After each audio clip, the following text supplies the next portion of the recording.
Certains voyageurs n'acceptent de quitter leur maison qu'à condition de trouver un certain niveau de confort partout où ils vont.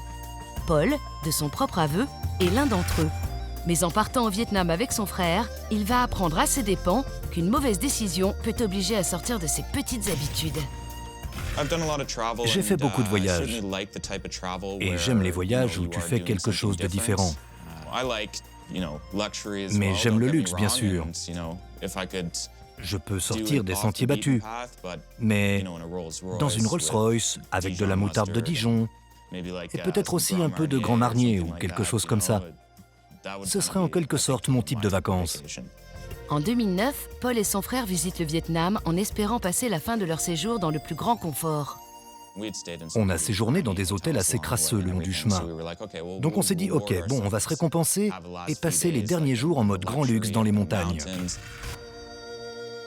Ils prennent un train d'Hanoï à Sapa, une ville habitée principalement par les Hmong, située dans les montagnes au nord du pays. On a passé un bon moment dans le train. Les cabines étaient luxueuses, de belles boiseries, quelques tables en acajou, une cuisine délicieuse. Les serveurs portaient tous des gants blancs et tout ça.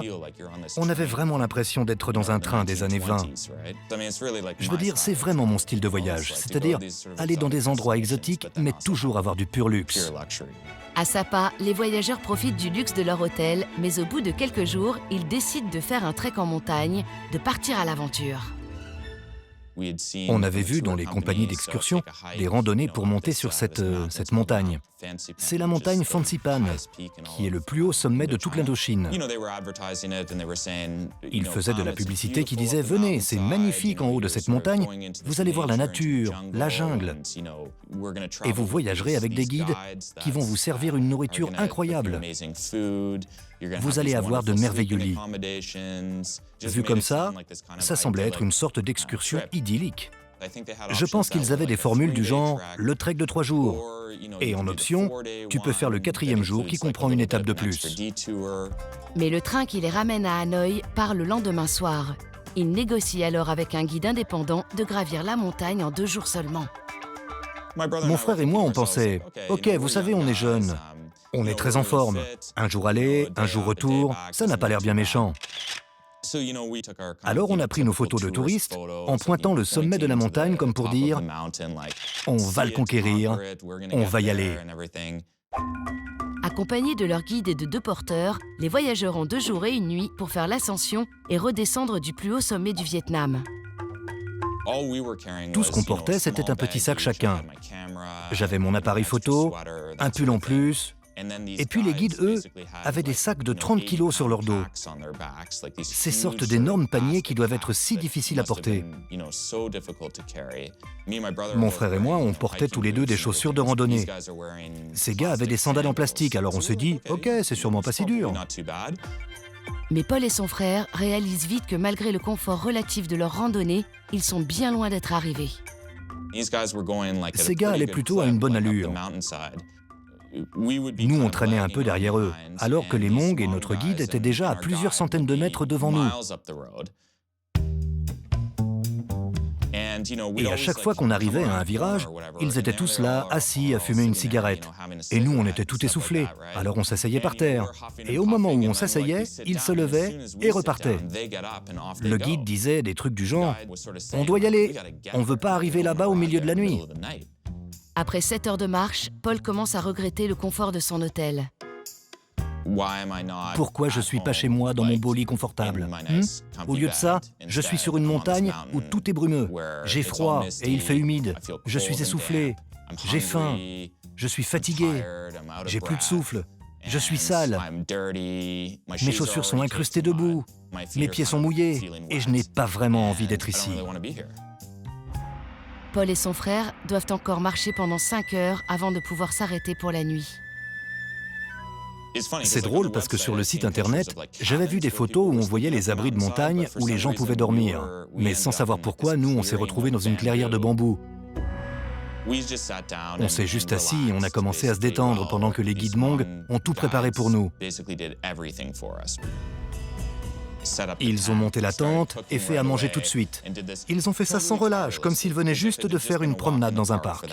Malheureusement pour eux, une fois le camp installé et le dîner sur le feu, la pluie commence à tomber. Le guide nous a dit « Bon, pourquoi vous n'iriez pas sous les tentes, les gars? Et nous, on va vous apporter le repas là-bas. » Et on était là, super, parce qu'on était trop fatigués pour faire quoi que ce soit d'autre. Quand vient l'heure de dormir, Paul et son frère comprennent que c'est une nuit très courte qui les attend et que s'ils y survivent, ce sera aussi la moins confortable de leur vie. C'était le lit le plus inconfortable qu'on puisse imaginer. Des morceaux de bambou de cette taille qui sortent d'un peu partout, et toi, t'es allongé dessus. Il y a des endroits où ta main peut s'enfoncer de 30 cm dans le sol,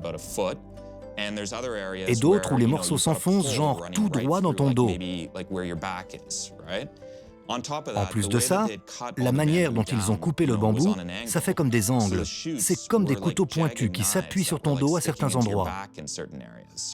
Alors, même si j'étais complètement épuisé, impossible de dormir. Après une nuit blanche passée allongée sur des bambous, le soleil se lève.